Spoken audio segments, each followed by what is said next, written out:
प्यारे दोस्तों, inner bliss संघा के इस चैनल में हृदय से आपका स्वागत है। सुकून भरी गहरी नींद के लिए आज मैं आपको सुनाने जा रही हूँ एक बहुत ही प्यारी सी प्रेरणादायक कहानी। हमारा अभिप्राय है कि आप इस प्यारी सी कहानी को सुनते सुनते गहरी नींद में प्रवेश कर जाएं और अपनी सारी फिजिकल, मेंटल और इमोशनल थकान को भूल जाएं। अगर आपको हमारी कोशिश अच्छी लगी हो तो प्लीज़ हमारे चैनल को सब्सक्राइब ज़रूर करें। अगर आपके दोस्त या परिवार के किसी भी सदस्य को रात को नींद ना आने की प्रॉब्लम है तो उनके साथ इस वीडियो को ज़रूर से शेयर करें। नोटिफिकेशन बेल ज़रूर दबाएं जिससे हमारे अगले वीडियो की जानकारी आपको ऑटोमेटिकली मिल जाए।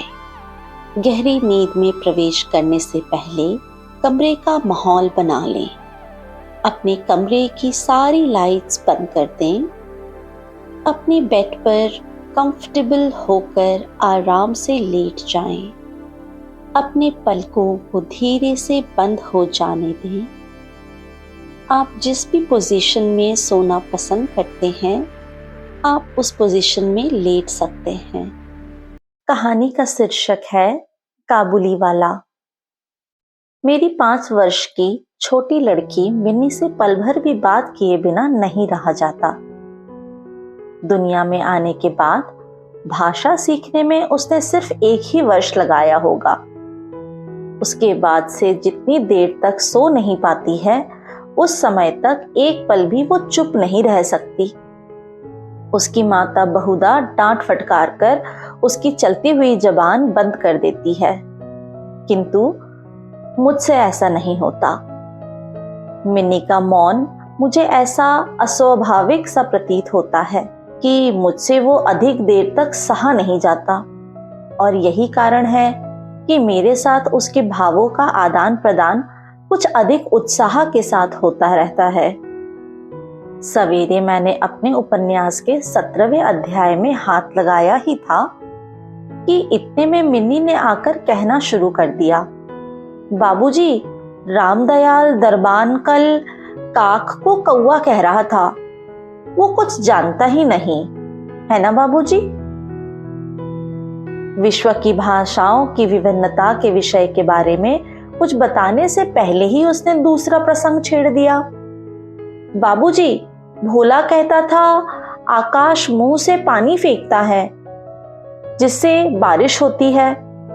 अच्छा बाबूजी, भोला झूठ मूठ कहता है ना, खाली बकबक किया करता है, दिन रात बस बकता ही रहता है।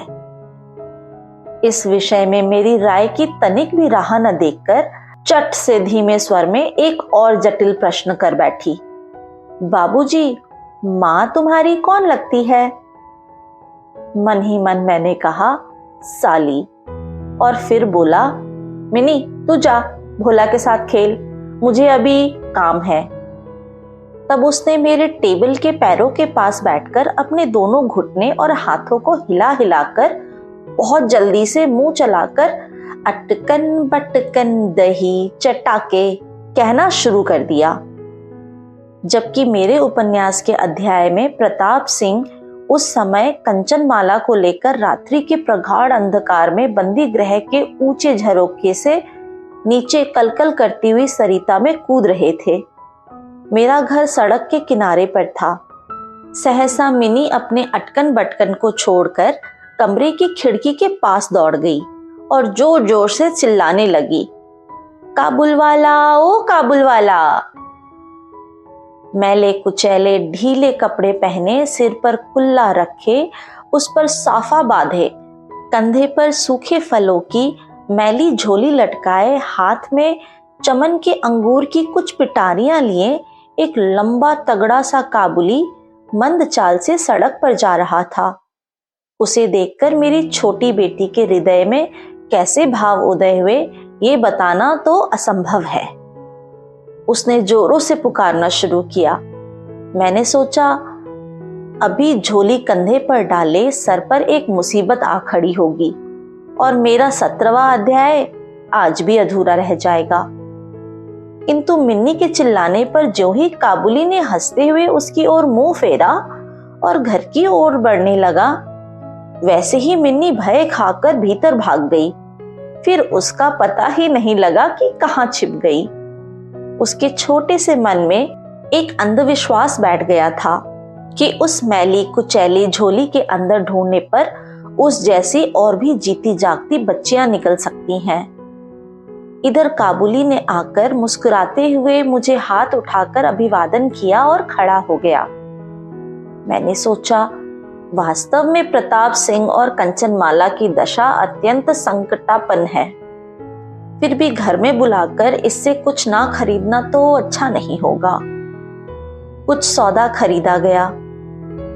उसके बाद मैं उससे इधर उधर की बातें करने लगा। खुद रहमत, रूस, अंग्रेज, सीमांत रक्षा के बारे में गपशप होने लगी।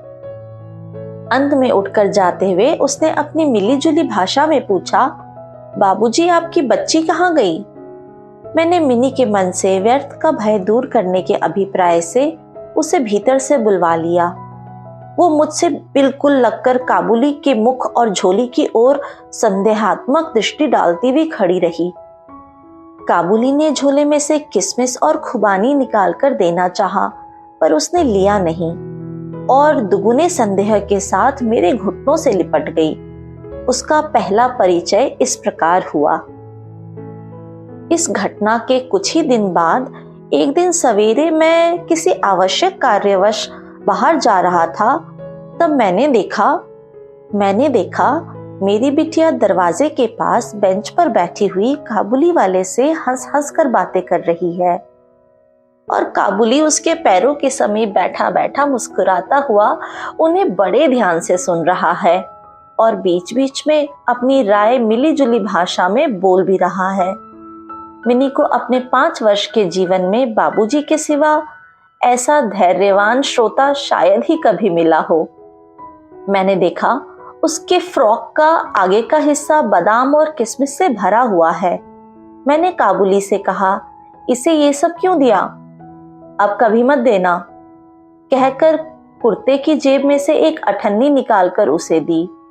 उसने बिना किसी हिचक के अठन्नी लेकर अपनी झोली में रख ली।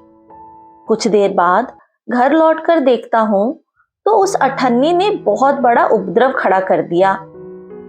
मिन्नी की माँ एक सफेद चमकीला गोलाकार पदार्थ हाथ में लिए डांट डपट कर रही थी और मिन्नी से पूछ रही थी, तूने ये अठन्नी कहाँ से ली? बता, जल्दी बता, कहाँ से ली ये अठन्नी? मिन्नी ने कहा, काबुली वाले ने दी है। काबुली वाले से तूने अठन्नी ली कैसे? मिनी ने रोते हुए कहा, मैंने नहीं मांगी थी, उसने अपने आप ही दी थी।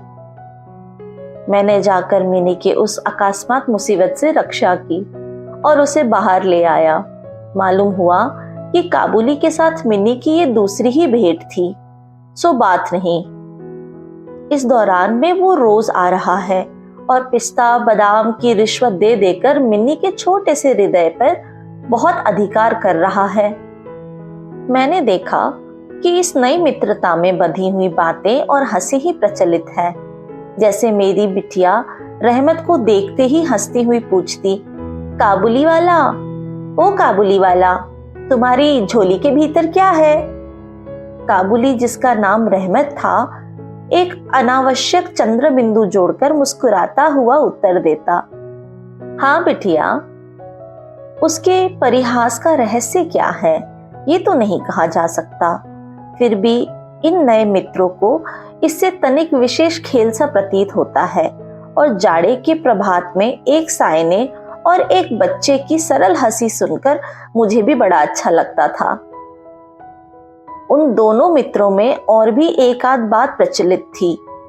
रहमत मिन्नी से कहता, तुम ससुराल कभी नहीं जाना, ठीक है? हमारे देश की लड़कियां जन्म से ही ससुराल शब्द से परिचित रहती हैं, किंतु हम लोग तनिक कुछ नई रोशनी के होने के कारण तनिक सी बच्ची को ससुराल के विषय में विशेष ज्ञानी नहीं बना सके थे। अतः रहमत का अनुरोध वो स्पष्ट रूप से नहीं समझ पाई थी। इस पर भी किसी बात का उत्तर दिए बिना चुप रहना उसके स्वभाव के बिल्कुल ही विरुद्ध था। उल्टे वो रहमत से ही पूछती, तुम ससुराल जाओगे? रहमत काल्पनिक ससुर के लिए अपना जबरदस्त घूसा तान कर कहता, हम ससुर को मारेगा। ये सुनकर मिन्नी बहुत ठहाके मार के हंसती। देखते देखते जाड़े की सुहानी ऋतु आ गई। पूर्व युग में इसी समय राजा लोग दिग्विजय के लिए कूच करते थे। मैं कलकत्ता छोड़कर कभी कहीं नहीं गया, शायद इसीलिए मेरा मन ब्रह्मांड में घूमा करता है। यानी मैं अपने घर में ही चिर प्रवासी हूँ। बाहरी ब्रह्मांड के लिए मेरा मन सर्वदा आतुर रहता है। किसी विदेश का नाम आगे आते ही मेरा मन वहीं की उड़ान भरने लगता है।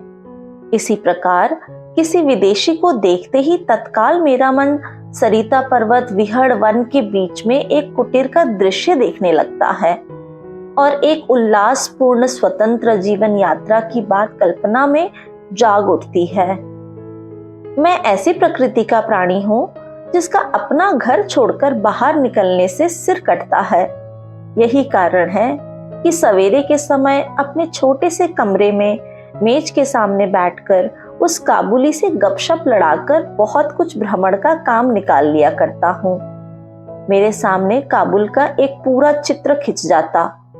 दोनों ओर उबड़ खाबड़ लाल लाल ऊंचे दुर्गम पर्वत हैं और रेगिस्तान का रास्ता।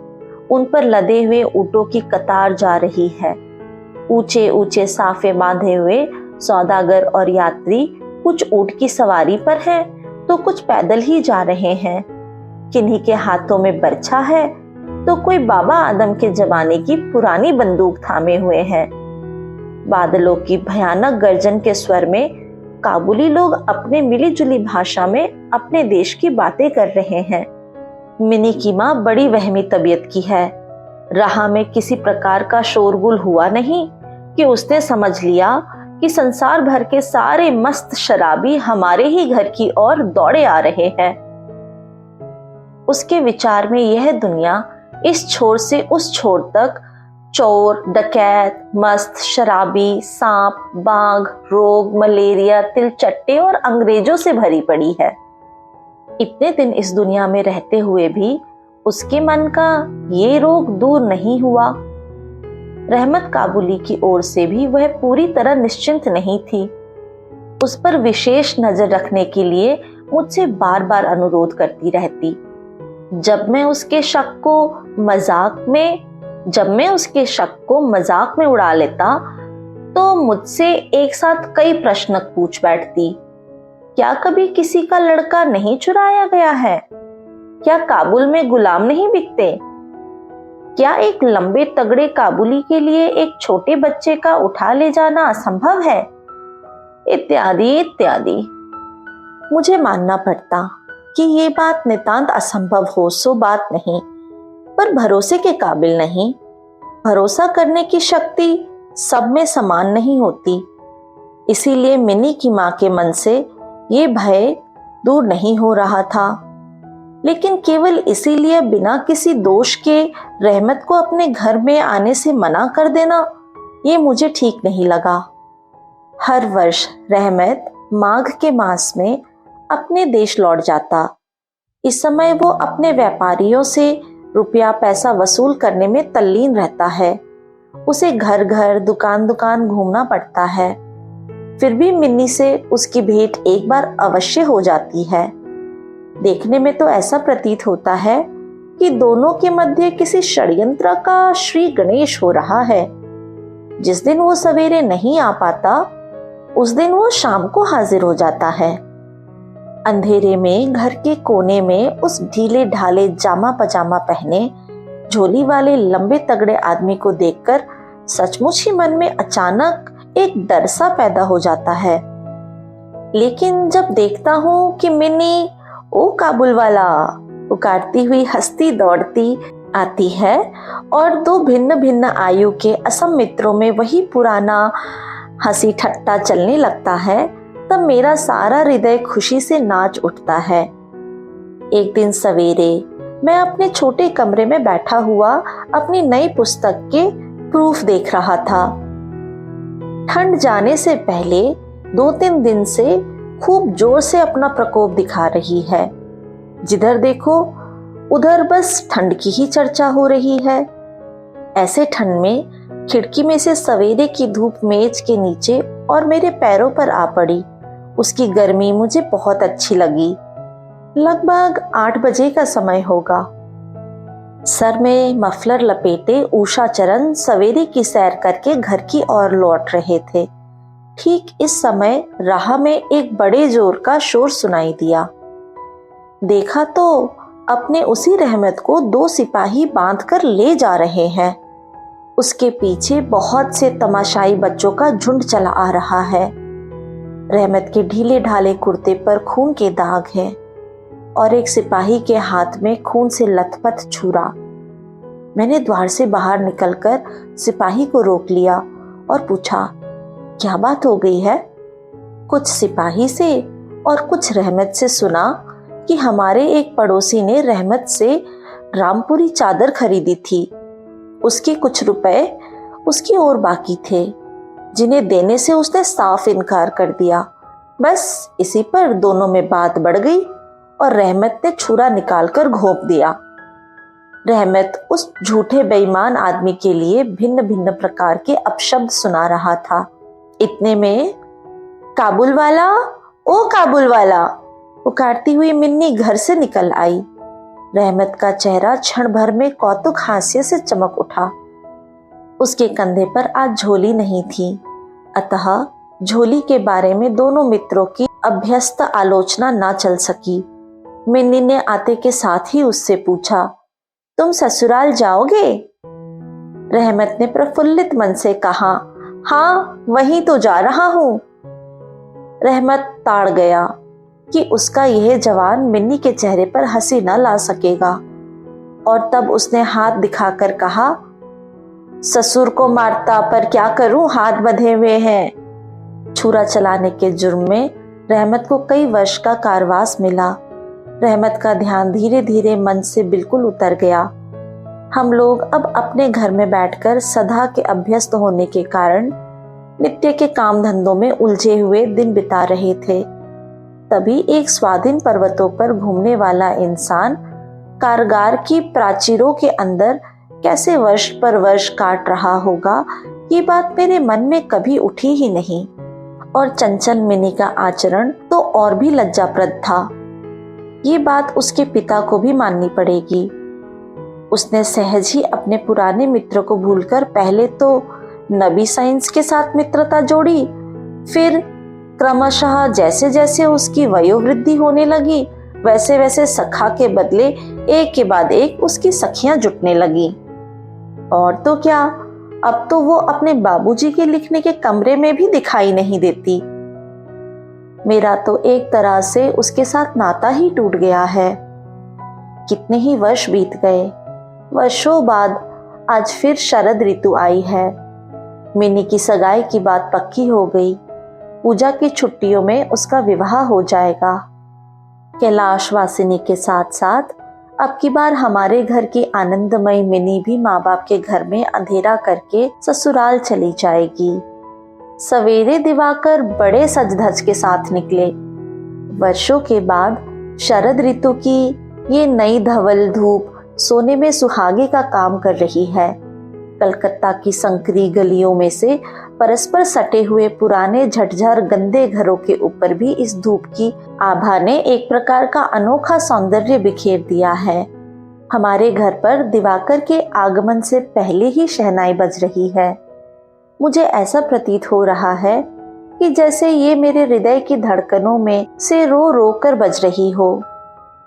उसकी करुण भैरवी रागनी मानो मेरी विच्छेद पीड़ा को जाड़े की धूप के साथ सारे ब्रह्मांड में फैला रही है। मेरी मिन्नी का आज विवाह है। सवेरे से घर बवंडर बना हुआ है। हर समय आने जाने वालों का तांता बंधा हुआ है। आंगन में बांसों का मंडप बनाया जा रहा है। हर एक कमरे और बरामदे में फूल माला लटकाए जा रहे हैं और उनकी टक टक की आवाज मेरे कमरे में आ रही है। चलो रे, जल्दी करो, इधर आओ। इन शब्दों की तो कोई गिनती ही नहीं है। मैं अपने लिखने पढ़ने के कमरे में बैठा हुआ हिसाब लिख रहा था। इतने में रहमत आया और अभिवादन करके खड़ा हो गया। पहले तो मैं उसे पहचान न सका। उसके पास ना तो झोली थी और ना पहले जैसे लंबे लंबे बाल और ना चेहरे पर पहले जैसी दिव्य ज्योति ही थी। अंततः मैं उसकी मुस्कान देखकर पहचान सका कि वो रहमत है। मैंने पूछा, क्यों रहमत, कब आए? उसने कहा, कल शाम को जेल से छूटा हूं। सुनते ही उसके शब्द मेरे कानों में खट से बज उठे। किसी खूनी को मैंने कभी आंखों से नहीं देखा था। उसे देखकर मेरा सारा मन एकाएक सिकुड़ सा गया। मेरी यही इच्छा होने लगी कि आज के इस शुभ दिन में वो इंसान यहां से टल जाए तो अच्छा हो। मैंने उससे कहा, आज हमारे घर में आवश्यक काम है, सो आज मैं उसमें लगा हुआ हूँ। आज तुम जाओ, फिर कभी आना। मेरी बात सुनकर वो उसी क्षण जाने को तैयार हो गया, पर द्वार के पास आकर कुछ इधर उधर देखकर बोला, क्या बच्ची को तनिक भी नहीं दिखा सकते? शायद उसे यही विश्वास था कि मिन्नी अब तक वैसी ही बच्ची बनी हुई है। उसने सोचा हो कि मिन्नी अब भी पहले की तरह काबुल वाला ओ काबुल वाला पुकारती हुई दौड़ती चली आएगी। उन दोनों के पहले जैसे हंसी ठट्ठे में किसी प्रकार की कोई रुकावट ना होगी। यहाँ तक कि पहले की मित्रता को याद करके वो एक पेटी अंगूर और एक कागज के दोने में से थोड़ी सी किशमिश और बादाम शायद अपने देश के किसी आदमी से मांग तांग कर लेता आया था। उसकी पहले की मैली कुचैली झोली आज उसके पास ना थी। मैंने कहा, आज घर में बहुत काम है, सो किसी से भेंट ना हो सकेगी। मेरा उत्तर सुनकर वो कुछ उदास सा हो गया। उसी मुद्रा में उसने एक बार मेरे मुख की ओर स्थिर दृष्टि से देखा, फिर अभिवादन करके दरवाजे के बाहर निकल गया। मेरे हृदय में जाने कैसी एक वेदना सी उठी। मैं सोच ही रहा था कि उसे बुलाऊं। इतने में देखा तो वो स्वयं ही आ रहा है। वो पास आकर बोला, ये अंगूर और कुछ किशमिश बादाम बच्ची के लिए लाया था, उसको दे दीजिएगा। मैंने उसके हाथ से सामान लेकर पैसे देने चाहे, लेकिन उसने मेरे हाथ को थामते हुए कहा, आपकी बहुत मेहरबानी है बाबू साहब, हमेशा याद रहेगी, पैसा रहने दीजिए। तनिक रुककर फिर बोला, बाबू साहब, आपकी जैसी मेरी भी देश में एक मेरी बच्ची है। मैं उसको याद कर कर आपकी बच्ची के लिए थोड़े से मेवा हाथ में ले आया हूँ और इसीलिए लाया करता था। मैं यह सौदा बेचने के लिए नहीं करता था। कहते हुए उसने ढीले ढाले कुर्ते के अंदर हाथ डालकर छाती के पास से एक मैला कुचेला मुड़ा हुआ कागज का टुकड़ा निकाला और बड़े जतन से उसकी चारों तहें खोलकर दोनों हाथों से उसे फैलाकर मेरे मेज पर रख दिया। देखा कि कागज के उस टुकड़े पर एक नन्हे से हाथ के छोटे से पंजे की छाप है। फोटो नहीं, कोई पेंटिंग नहीं, हाथ में थोड़ी सी कालिख लगाकर कागज के ऊपर उसी का निशान ले लिया है। उसकी बेटी के इस स्मृति पत्र को छाती से लगाकर रहमत हर वर्ष कलकत्ता के गली कूचों में सौदा बेचने के लिए आता है और तब वो कालिख चित्र मानो उसकी बच्ची के हाथ का कोमल स्पर्श उसके बिछड़े हुए विशाल छाती में अमृत उड़ेलता जा रहा है। देखकर मेरी आंखें भर आईं और फिर मैं इस बात को बिल्कुल भी भूल गया कि वो एक मामूली काबुली मेवा वाला है। मैं एक उच्च वंश का रईस हूँ। तब मुझे ऐसा लगने लगा कि जो वो है वही मैं हूँ। वो भी एक बाप है और मैं भी। उसके देश की छोटी सी बच्ची की रोशनी मेरी ही मिन्नी की याद दिलाती है। मैंने तत्काल ही मिन्नी को बाहर बुलवाया। हालांकि इस पर अंदर घर में आपत्ति की गई, पर मैंने उस पर कुछ ध्यान नहीं दिया। विवाह के वस्त्रों और अलंकारों में लिपटी हुई बेचारी मिनी मारे लज्जा के सिकड़ी हुई सी मेरे पास आकर खड़ी हो गई। उस अवस्था में देखकर रहमत काबुल पहले तो सकपका गया। उससे पहले जैसी बातचीत न करते बना। बाद में हंसते हुए बोला, लल्ली सास के घर जा रही है क्या? मिन्नी अब सास का अर्थ समझने लगी थी, अतः अब उससे पहले की तरह उत्तर देते ना बना। रहमत की बात सुनकर मारे लज्जा के उसका चेहरा लाल हो गया। उसने मुख को फेर लिया। मुझे उस दिन की याद आई जब रहमत के साथ मिन्नी का प्रथम परिचय हुआ था। मन में एक पीड़ा की लहर दौड़ गई। मिन्नी के चले जाने के बाद एक गहरी सांस लेकर रहमत फर्श पर बैठ गया। शायद उसकी समझ में यह बात एकाएक साफ हो गई थी कि उसकी बेटी भी इतने दिनों में इतनी ही बड़ी हो गई होगी और उसके साथ भी उसे अब फिर से नई जान पहचान करनी पड़ेगी। संभवतः वो उसे पहले जैसा नहीं पाएगा। इन 8 वर्षों में उसका क्या हुआ होगा, कौन जाने। सवेरे के समय शरद की सूर्य किरणों में शहनाई बजने लगी और रहमत कलकत्ता की एक गली के भीतर बैठा हुआ अफगानिस्तान के मेरू पर्वत का दृश्य देखने लगा। मैंने एक नोट निकालकर उसके हाथ में दे दिया और कहा, रहमत तुम अपने देश चले जाओ, अपनी लड़की के पास। तुम दोनों के मिलन सुख से मेरी मिनी सुख पाएगी। रहमत को रुपए देने के बाद विवाह के हिसाब में से मुझे बहुत सारे उत्सव समारोह को काटना छांटना पड़ा। जैसी मन में थी वैसी रोशनी नहीं करा सका। अंग्रेजी बाजा भी नहीं आया। घर में औरतें बड़ी बिगड़ने लगी। सब कुछ हुआ, फिर भी मेरा विचार है कि आज एक अपूर्व ज्योत्सना से हमारा शुभ समारोह उज्जवल हो उठा। उम्मीद करती हूँ कि आपको इस कहानी से कुछ न कुछ प्रेरणा अवश्य मिला होगा। आप भी किसी न किसी की मदद करके किसी के जीवन में रोशनी ला सकते हैं। कहानी सुनने के लिए धन्यवाद। आशा करती हूँ आप गहरी नींद में प्रवेश कर चुके हैं। गहरी नींद ने आपको अपने आगोश में भर लिया है। आपका चेतन मन शांत और पूरी तरह से शांत है और आराम कर रहा है। अवचेतन मन अपना काम बहुत ही शांति से बखूबी कर रहा है। शरीर अपना कार्य बखूबी कर रहा है। आप गहरी नींद में हैं। आप गहरी नींद में हैं। आप गहरी नींद में हैं। शुभ रात्रि।